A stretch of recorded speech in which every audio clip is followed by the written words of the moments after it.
എടാ നിൽക്കടാ, ഞാനാടാ പാമ്പ്. എനിക്ക് ചൂട് സഹിക്കാനാകില്ലടാ, അതുകൊണ്ടാണ് ഞാൻ തണുപ്പുള്ള ഇടങ്ങൾ നോക്കുന്നത്. പിന്നെ നിന്റെ വീടിനടുത്ത് ഒളിക്കാൻ സ്ഥലമുണ്ടെങ്കിൽ ഞാൻ അവിടെ വരും. എന്റെ കയ്യിന്ന് കടിമേടിച്ചിട്ട് കിടന്ന് മോങ്ങാതെ സിമ്പിളായിട്ട് ചില കാര്യങ്ങൾ ചെയ്താൽ ഞാൻ വരില്ല. വീടിന് ചുറ്റും ഉണങ്ങിയ ഇലകളും ചവറുകളും പഴയ സാധനങ്ങളും കൂട്ടിവെക്കലേ, അതൊക്കെ എനിക്ക് ഒളിക്കാൻ പറ്റിയ സൂപ്പർ സ്ഥലമാണ്. ചുറ്റുപാട് വൃത്തിയാക്കിയാൽ ഞാൻ ആ ഏരിയയിൽ തന്നെ വരില്ല. മതിലിനടുത്തും കിണറിനടുത്തും ബാത്റൂമിന്റെ പുറകിലും പുല്ല് വളർത്തിവെച്ചാൽ അതെനിക്ക് പെർഫെക്റ്റ് ഹൈഡിംഗ് സ്പോട്ടാണ്. പുല്ല് വെട്ടി നിലം കാണുന്ന പോലെ വൃത്തിയാക്കണം. വിറക്, ഇഷ്ടിക, ടൈൽ, ചകിരിച്ചാക്ക് എന്നിവ നിലത്ത് വെച്ചാൽ ഞാൻ അതിനുള്ളിൽ കയറി ഒളിക്കും. ഇവയെല്ലാം നിലത്തുനിന്ന് ഉയർത്തി നീറ്റായി വെക്കണം. ഭക്ഷണാവശിഷ്ടം, മാലിന്യം, ധാന്യം, പെറ്റ് ഫുഡ് തുറന്നുവെച്ചാൽ ആദ്യം എലി വരും. എലി വന്നാൽ പിന്നെ ഞാൻ ഫോളോ ചെയ്യും. ഭക്ഷണവും മാലിന്യവും എപ്പോഴും അടച്ചു സൂക്ഷിക്കണം. വീട്ടിനടുത്ത് വെള്ളം കെട്ടിക്കിടന്നാൽ സമ്മറിൽ അതെനിക്ക് കൂൾ പ്ലേസാണ്. ഈർപ്പമുള്ള പുല്ലും ചെറിയ കുളവും നനഞ്ഞ കോണുകളും ഒഴിവാക്കണം. വെള്ളം കളഞ്ഞ സ്ഥലം ഡ്രൈ ആക്കി വെക്കണം.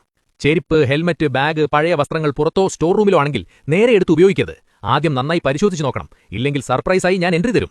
രാത്രിയിൽ വയൽ വഴിയോ വീടിന് പുറകിലൂടെയോ കിണറിനടുത്തൂടെയോ നടക്കുമ്പോൾ ടോർച്ചില്ലാതെ പോകരുത്.